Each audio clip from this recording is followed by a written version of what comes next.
एक साधे सब सदे, सब साधे सब जाए, स्वामी सब साधे सब जाए। शिव मोरत गरधरो, सब जन होत सुखाय, स्वामी सब जन होत सुखाय। गुरुर्ब्रह्मा गुरुर्विष्णु गुरुर्देवो महेश्वरा, गुरु साक्षात् ब्रह्म तस्मै श्री गुरुवे नमः। तस्मै श्री गुरुवे नमः। नमस्कार साथियों, आपका सरंगी ज्योति संस्थान में अभिनंदन है, स्वागत है। आप लोग हमें बहुत प्यार दे रहे हैं, आपका बहुत बहुत धन्यवाद। आप ऐसे ही हमारे चैनल को सब्सक्राइब करते रहिए और इसका प्रोत्साहन करते रहिए, नोटिफिकेशन बेल पर दबाते रहिए और आपके जो सवाल हैं आप उन्हें करते रहिए, हम उनका जवाब देते रहेंगे। जैसे जैसे आपकी इच्छा अधिक होगी वैसे वैसे हम आपकी जिज्ञासा के अनुसार हम आपके सवालों का आंसर देने की प्रयत्न करेंगे। जैसे आप लोगों को विदित है कि हमने इस माह में आपको जो गर्भधान मुहूर्त दिए थे उसमें हमने एक बोला था कि हम इस माह में एक सेमिनार करेंगे, लाइव सेमिनार होगी जिसमें हम लाइव कुंडलियाँ लेंगे। हमारे पास में अभी काफ़ी कुंडलियाँ आ चुकी हैं। आप लोगों से और अनुरोध है, जितने भी जातक हैं ज़्यादा से ज़्यादा जिन्होंने उसको लाइक किया, महादेव या जय जय गुरुदेव लिखा है, वो अपने अपनी कुंडलियों को व्हाट्सएप ग्रुप पे भेजने की कृपा करें ताकि ज़्यादा से ज़्यादा लोगों को इस कार्य में सम्मिलित किया जा सके। एक चीज़ हम और बताते हैं कि हमारा जो ये चैनल है मुख्य रूप से गर्भधारण के विषय में बात करता है, गर्भधारण मुहूर्त के विषय में बात करता है। हम लोग इसको बहुत आसानी से ले रहे हैं, बहुत छोटी सी बात इसको मान रहे हैं, क्योंकि नॉर्मली लघुओं को कंसीव हो ही जाता है तो वो लोग इस विषय पे ज़्यादा ध्यान नहीं दे रहे हैं। परंतु आपको ये जान के आश्चर्य होगा कि एक माह के अंदर हमें जो दिन मिलते हैं गर्भधारण करने के लिए, संस्कार करने के लिए,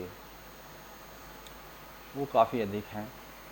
और उन दिनों की जब गणना की जाती है तो हमारे पास में 8,640 संतानों की संख्या आती है।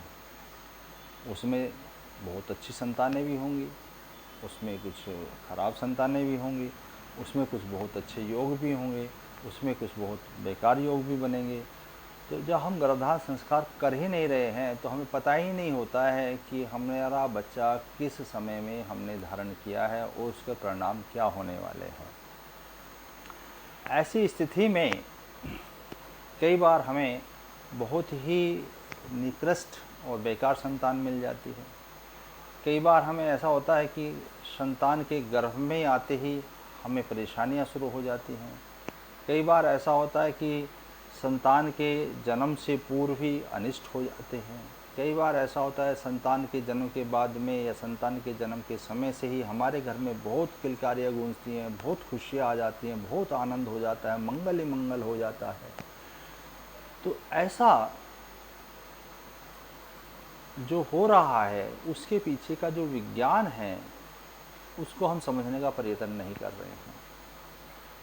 उसको समझाने के लिए ही मैं दिन रात अपना प्रयास कर रहा हूँ कि ये जो हमारे पास में संख्या है 8,640 प्रति माह, ये बहुत बड़ी संख्या है जिसमें से हम अपनी संतान को चूज कर सकते हैं। वो पुत्र ही हो या पुत्र, वो तो अलग विषय हो जाता है, परंतु वो जो भी संतान है इनमें से हम उस संतान को अपने भाग्य में लेकर आए, उस संतान को जन्म दे जो हमें सौभाग्य दे, हमें अच्छी स्थिति दे, हमारा हर चीज़ में हमारा कार्यभार बढ़े, हमारी चीज़ें बढ़े, हमारी उन्नति हो, हमारी अवनति कभी ना हो। अगर इस संख्या को हम एक साल के अंदर ले लें तो ये संख्या बढ़ के लगभग 1,06,000 कुछ से ऊपर चली जाएगी। यानी कि हमारे पास में इतनी संतानों में से अपनी संतान चुनने की सुविधा उपलब्ध होती है गर्भधारण मुहूर्त के द्वारा। संतान अगर हम प्राप्त करते हैं, पर हम लोग इसमें वाले में सीरियस नहीं। हम लोग ये कहते हैं हम लोग प्लानिंग कर रहे हैं, बच्चे की प्लानिंग कर रहे हैं, कंसीव की प्लानिंग कर रहे हैं। अरे कंसीव की प्लानिंग क्या कर रहे हैं जब हमें ये जानकारी ही नहीं है कि हमें करना क्या है। ऐसे तो पशु पक्षियों के भी संतानें होती हैं, पर हम पशु पक्षी वाले जीवन में नहीं हैं। हम कर्म योनि में हैं, और कर्म योनि का अर्थ है अपने कर्म के द्वारा उत्तम से उत्तम फल प्राप्त करना। तो जैसे मैंने आज विषय लिया है, उसमें हमारा गर्भधान हो चुका होता है या हमने गर्भधान कर लिया है, तो हमको मालूम नहीं है कि संतान कैसे आने वाली है। यदि संतान शुभ हुई तो शुभ शुभ है, अच्छा है, पर यदि संतान का गर्भधारण सही समय पर नहीं हुआ है और उससे होने वाली संतान में जब वो संतान उत्पन्न होगी तो उस समय के कुछ मुहूर्त मैं आपको बताता हूँ। यदि उस समय के वो मुहूर्त पड़ते हैं तो उस समय बहुत हानि होने की संभावना हो जाती है, कभी कभी तो अरिष्ट भी होता है। और ये आप लोगों ने जीवन में देखा होगा, आपने कहा होगा, देखा होगा, अरे ये बच्चा तो बाप को खा गया, अरे ये बच्चा तो माँ को खा गया, अरे बच्चा तो दादा को खा गया, अरे बच्चे तो दादी को खा गया, अरे बच्चा तो ऐसे हो गया, अरे बच्चा तो वैसे हो गया। जब से बच्चा आया है, जब से हमें ये परेशानी हो रही है, ये परेशानी हो रही है, ये परेशानी हो रही है, मतलब अनेकों प्रकार की बातें होती हैं। और जब बच्चा सौभाग्य लेके आता है तब हम कहते हैं जब से हमारा बच्चा आया है हमारे घर में धन धान्य बढ़ गया है, हमारे घर में ये बढ़ गया है, हमारे घर में ये बढ़ गया है। एक बच्चे के साथ में दूसरा बच्चा भी आ गया है, दूसरे बच्चे के साथ में चाचा के यहाँ भी हो गया, बुआ के यहाँ भी हो गया, उसको बहुत समय से पेंडिंग था, वो नहीं हुआ था, आज वहाँ भी हो गया, खुशियाँ ही खुशियाँ आ गई हैं। तो अच्छा और बुरा दोनों चीज़ होने की संभावना होती है।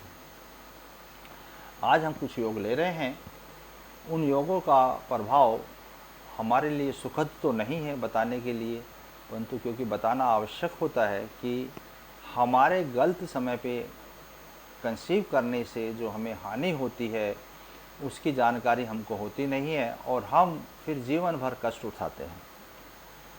और ये कष्ट ऐसा है जिसको हम फिर पीछा नहीं छुड़ा सकते।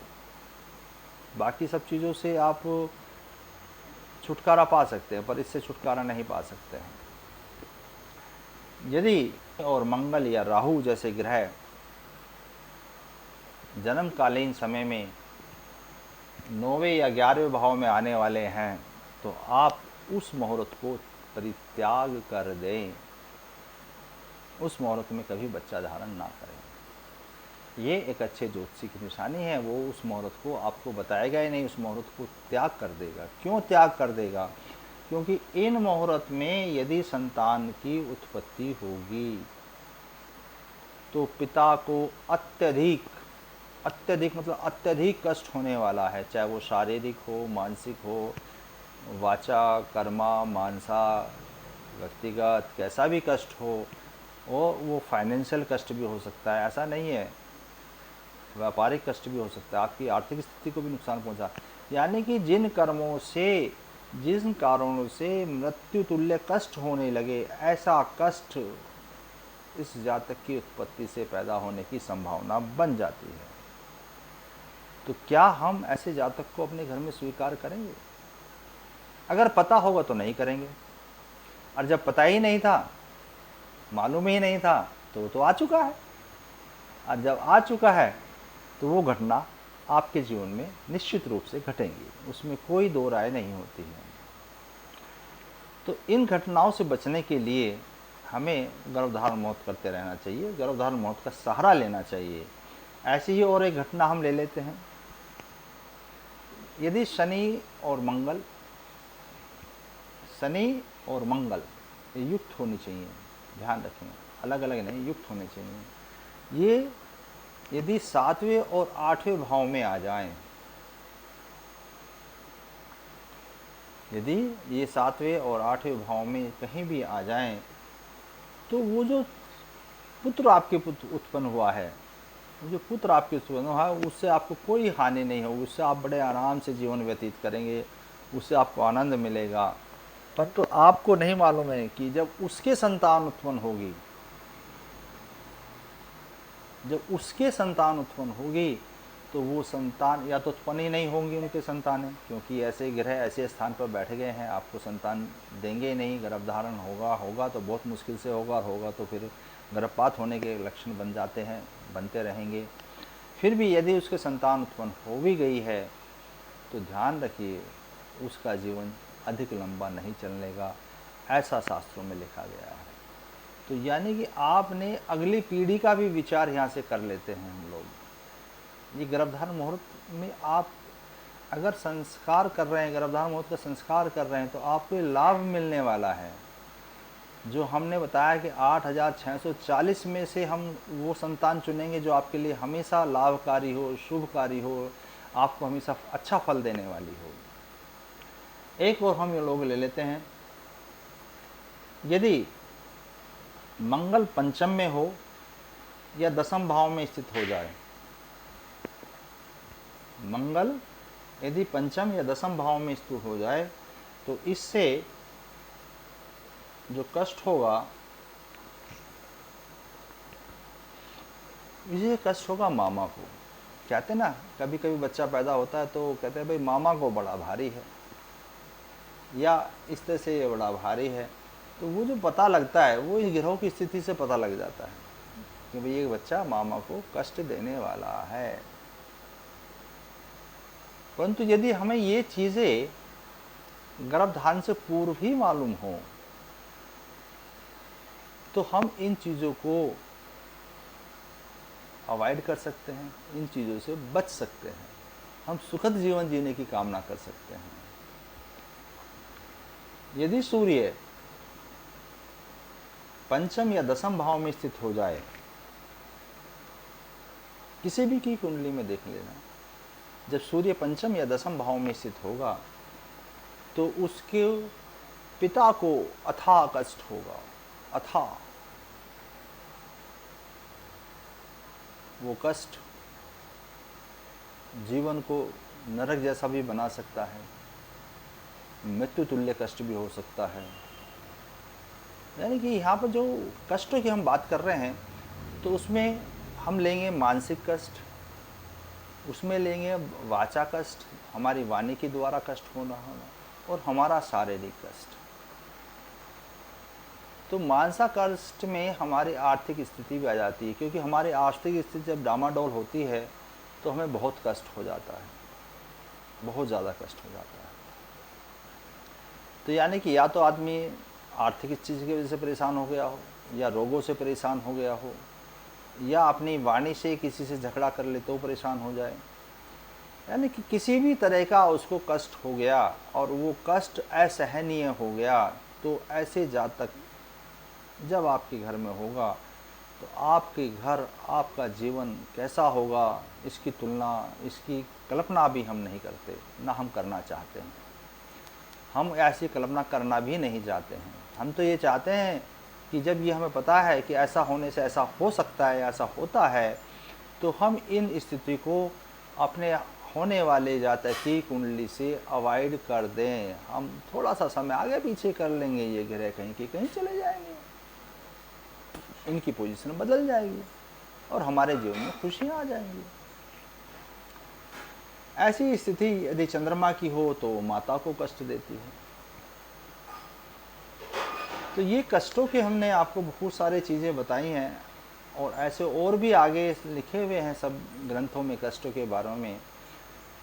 तो इन चीज़ों का अध्ययन करने से पता लगता है कि यदि हम अपना गर्भधारण मुहूर्त समय से करें, अच्छे से करें, समय निकाल के करें, तो हम इन चीज़ों से दूर होकर अपने जीवन को सुख में बना सकते हैं, अपने जीवन को आनंद में बना सकते हैं। कोई ज़रूरी थोड़ी हम इन्हीं समय में बच्चों को उत्पन्न करें। हम ललाटिक योग ले सकते हैं, हम अम्ला योग ले सकते हैं, हम अम्ला कीर्ति योग ले सकते हैं, हम हंस योग ले सकते हैं, हम माल्य योग ले सकते हैं। अन्य बहुत सारे योग हैं जिनमें हमें जीवन में अथाह खुशियाँ ही खुशियाँ मिलने वाली हैं, अथाह धन दौलत आनंद और परमानंद मिल सकता है। हम उन स्थितियों वाले बच्चे क्यों उत्पन्न नहीं करते? क्योंकि हमारे पास तो हर महीने 8640 बच्चों की संभावना है। तो ये 8640 बच्चों में से हम बच्चा चूज क्यों नहीं कर रहे हैं? सिर्फ अपनी अनभिज्ञता के कारण, अपनी अज्ञानता के कारण। मैं तो आप लोगों से अनुरोध करूंगा कि ज़्यादा से ज़्यादा ज्ञान का प्रसार करें, ज़्यादा से ज़्यादा लोगों को वीडियो शेयर करें और ज़्यादा से ज़्यादा सब्सक्राइबर करें, ज़्यादा से ज़्यादा अपने क्वेश्चंस हमको भेजें, ज़्यादा से ज़्यादा लोग आइकॉन बेल दबाएं ताकि हमारी नई वीडियो आपको तुरंत मिल जाया करे, ताकि आपका ज्ञानवर्धन हो। और ज़्यादा से ज़्यादा लोग इस चीज़ को समझें कि हम लोग गर्भधारण मुहूर्त से अगर बच्चा पैदा करेंगे तो हमारे जीवन में निश्चित रूप से खुशहालियाँ ही खुशहालियाँ होंगी। एक बहुत सारा नॉर्मल सा क्वेश्चन सब लोगों को आता रहता है कि गुरुजी पुत्र के लिए कोई समय बताइए, पुत्र के लिए कोई समय बताइए। देखो, शास्त्रों में सभी जगह लिखा हुआ है पुत्र संतान, पुत्र संतान, पुत्र संतान, परंतु उसका एक साधारण सा श्लोक को जो हम कभी ट्रांसलेट करते हैं तो हमें ये मिलता है कि पुत्र का ना हो कि वो संतान से संबंधित लिखा गया है, वो संतान के विषय में लिखा गया है। तो ऐसी स्थिति में अगर हम आपको शास्त्रों के अनुसार कोई समय बताते हैं, करते हैं, और उसमें भगवान की लीला हो, भगवान की कृपा ऐसी हो कि आपको फिर कन्या उत्पन्न हो जाए, तो आप जीवन भर हमें भी कष्ट देंगे और अपने आप को भी कष्ट देंगे और उस बच्चे को भी कष्ट देंगे। अतः आपसे हम अनुरोध करते हैं कि आप संतान की उत्पत्ति के विषय में तो सवाल करें, परंतु ये कहना कि हाँ सर हमें पुत्र ही चाहिए, पुत्र तो नहीं चाहिए, उस तरह की चीज़ें हम लोग प्रोत्साहित नहीं कर रहे हैं अपने चैनल से। हम उत्तम संतान की बात कर रहे हैं। उत्तम संतान मतलब उत्तम संतान की बात कर रहे हैं। शास्त्रों में बहुत सारी चीज़ों को दिया हुआ है, जैसे हमने पहले भी आपको बताया है कि कब हमारे नपुंसक संतान होंगी, कब हमारे और दूसरी तरह की संतानें होंगी, दिया गया शास्त्रों में। पर शास्त्रों की जो लीला है वो शास्त्रों तक रखते हैं हम लोग, उसको हम प्रोत्साहित करते हैं, उसके ज्ञान के आधार पर हम आगे कार्य कर रहे हैं। परंतु इस बात पे 100% कोई भी ये कह दे कि यही संतान होगी, ये संभव नहीं है। ये संभव नहीं है। कोई भी सूत्र अगर 90% भी काम कर रहा है तो 10% लोग फिर भी बच जाते हैं। वो जो 10% बच गए हैं, अगर हमारी गिनती उसमें हो गई तो ये एक तरह से आपको कष्टकारी होगा, कष्ट दे जाएगा जीवन में। तो मैं आपसे अनुरोध करता हूँ कि आप संतान के विषय में भरपूर प्रश्न पूछिए, आनंद आएगा हमको भी, और उत्तम संतान प्राप्त कीजिए, उत्तम संतान प्राप्त कीजिए। आजकल हमारी बच्चियां भी हमारे पुत्रों के समान ही हैं और वो पुत्रों से ज़्यादा हमारा सौभाग्य चमका रही हैं, हमारा नाम रोशन कर रही हैं, हमें जगत में बहुत ऊंचे ऊंचे पायदान पे पहुंचा रही हैं। आजकल पहले कहते थे कि ये उस व्यक्ति का पिता है, आजकल ऐसा कहते हैं ये उस बच्ची का पिता है। हमें बेटी के नाम से बुलाया जाता है, उस बेटी का पिता है ये, तो हमें बड़ा आनंद आता है।